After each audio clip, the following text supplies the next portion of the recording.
I'm State Representative James Ratliff, and I'm running for re-election in District 60 in our area here. I've worked hard the past 6 years, and I plan on working hard the next 6 years, so please re-elect me. In District 60, in the last 6 years, we got to adding up and looking at our grants and equipment that we got through the Forestry Service. We've got over $1 million worth of grants for our district in District 60. One example is Greene County got over $200,000. Lynn Fire Department's got like $200,000. So it don't take very long. Ravenden has got like $400,000 counting their equipment. We handed out last night a grant for children's shelter at about $850 for them to help with the kids at the shelter.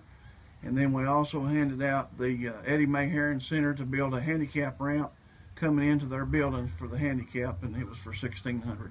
Representative Scott Baltz and I have worked real hard, and we visited with the people in Little Rock, and foster care parents are a shortage right now, and children's shelters are pretty plentiful in the state, and a lot of them work like the one we have in Lawrence County, and they're wanting to build one in Sharp County, but we are asking them to fund them at the same rate they do the foster parents, and so the shelters don't have to raise as much money and keep these kids out of the harm's way. The panic button was passed last year in session, and it's implemented in all the schools in the state of Arkansas. We have like 8 functions on that panic button. How it works is the teacher can punch that button, or administrator. We have an active shooter, a sick child, a mad parent, whatever we've got, and then they can hit the button and save lives. Within the implementation of the program, we had saved a child's life in Osceola. The nurse was there in 45 seconds to the scene, and it worked out real well and saved the child's life. It costs less than $2 per child, and we've got it funded through 17. We're also looking at this year trying to implement it into the colleges, and if we get the colleges done, it'll cost the same amount. It'll be less than $2 a child.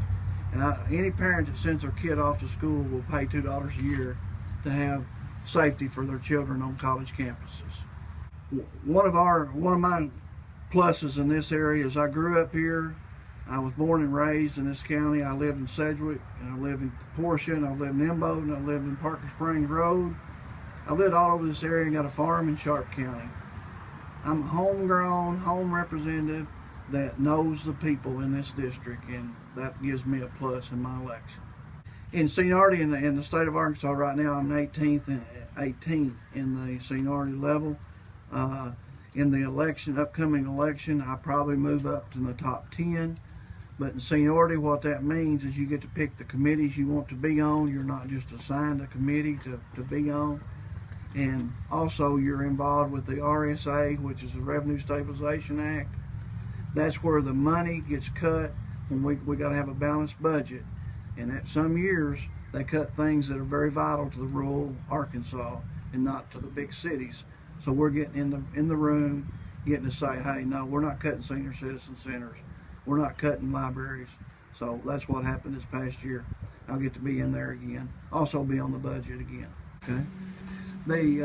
Every year the NRA rates candidates, it's National Rifle Association, on how gun and gun control and all that is related in the United States. In Arkansas, I ranked with an A and got the NRA endorsement again this year. But my opponent ended up getting a C, which I'm not sure a C is very good in this rating. When I was in school, I always beat a C.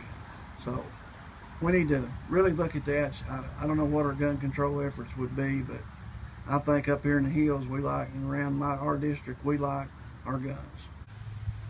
In District 60, when I started 6 years ago, everybody was hollering jobs, jobs, jobs. Well, now we've got PICO that brought in 1,400 jobs. We've got American Silica that's got employed about 30 jobs already, and maybe 30 more coming. And we also have a peanut plant over at Portia that's employing about 25 and needing help every day.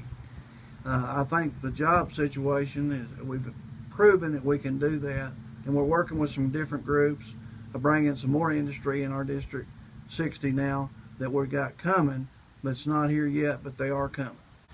and new businesses coming to town over here in our area in Imboden. We have a new Napa store and a new bank and a new Mexican restaurant that's came to town and built. And also in Ravenden, we have potential bringing a chain store in over there. We visit this Thursday with the folks. We're having a conference call, and we're hoping we get them to come to town. And we got another business that's looking, I think has bought property already just outside of Ravenden, and it will be an asset. It's going to be one of the a branch out of Pico. It's going to be a chicken deal, but it'll still work, and we've improved. We got a new Tractor Supply in Walnut Ridge, and we got a new Taco Bell coming to Walnut Ridge, and you know, all the areas are flourishing with the new chicken plant coming to town.